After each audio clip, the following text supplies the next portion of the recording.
Imagine this. You've just said, "No cookies before dinner," again. You turn away for 1 second, and there's your child, hand deep in the cookie jar, eyes locked on you, half daring, half wondering.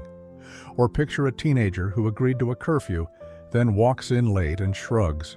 What's the big deal?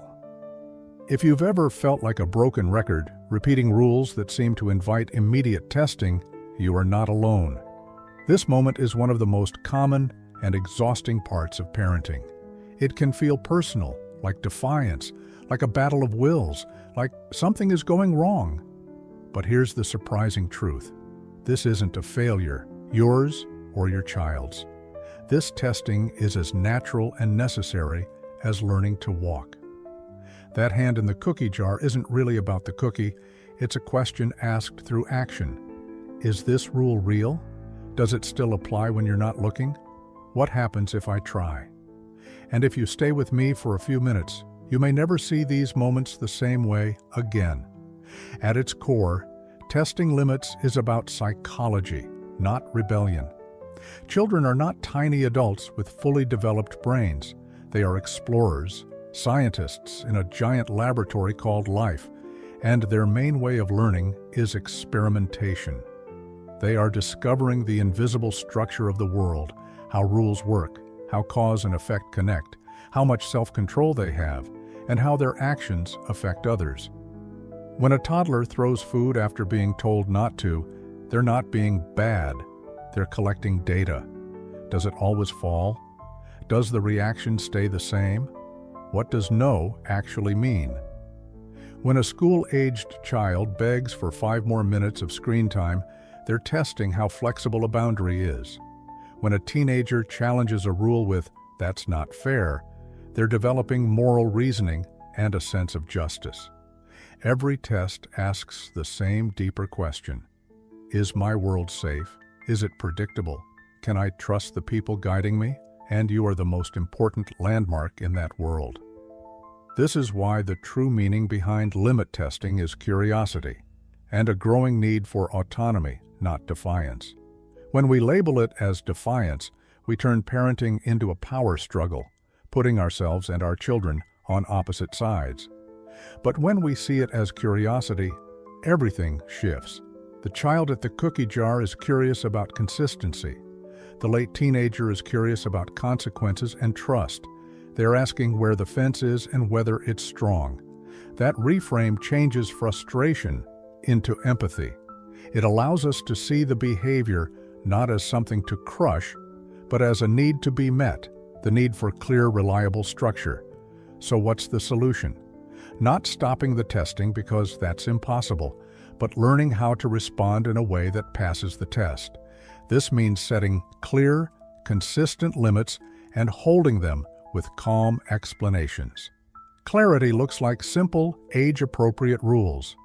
Instead of "be good," it sounds like "we use gentle hands with the dog." Consistency means the rule and its consequence stay the same today, tomorrow, and next week, no matter who is enforcing it. And the most powerful part is calm explanation, because that's where learning happens. When the cookie jar moment happens, instead of yelling or threatening, you might calmly say, "I see you took the cookie even though I said no." The rule is no cookies before dinner because we need space for healthy food. The cookie goes back, and now you can help me set the table. You've named the behavior, explained the reason, and followed through without drama. You've answered the question they were asking. With teenagers, it works the same way, just with different words. Our agreement was a 10 p.m. curfew for your safety and our peace of mind. Coming in late breaks trust. Let's talk about what happened, and because trust was affected, we'll need more check-ins for a while as we rebuild it. This isn't punishment, it's accountability with connection. Think of boundaries like a garden fence. A good fence doesn't shame the flowers, it protects them. It gives them room to grow safely. A child without limits is like a vine with no trellis, growing but chaotically without support. Your calm, consistent no is that trellis. When you stop a toddler from running into the street and say, The street is not for playing. We stay on the grass. You're not being mean. You're wiring safety into their brain. When you hold a reasonable bedtime, you're teaching self-regulation, even if they resist. They test, you calmly hold, and over time, their nervous system learns the rhythm. The big takeaway is this: limits teach freedom within structure. We often think freedom means no rules, but real freedom, the kind that builds confident, secure, responsible people, only exists inside safe, predictable boundaries. A child who knows where the fence is doesn't need to keep testing it. They can relax, play, and grow. Your clear no on the small things builds their internal yes. Yes to security, yes to understanding how the world works, and yes to self-control. So the next time you feel tested, pause. See the curious scientist, not the defiant opponent. Offer calm, consistent answers.